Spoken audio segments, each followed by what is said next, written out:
Hey guys, and welcome back to App Tutorial.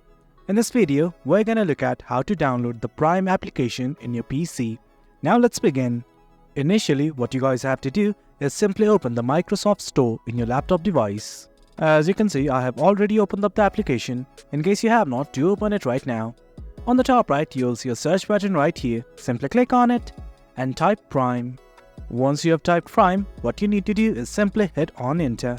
The first option that you see right here is Prime Video. Well, you can install it right from here, but do note that in case you want to view detailed information, simply hit on the tab right here.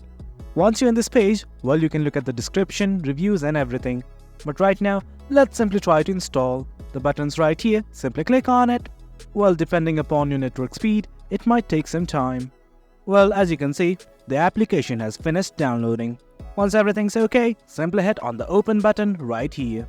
And guys, that's it. That's how we install Prime Video on your PC device. It's quite easy. Now simply sign in from right here. That's the gist of it, guys. Hope you guys found this video informative, and for more content like this, do remember to hit like, share and subscribe.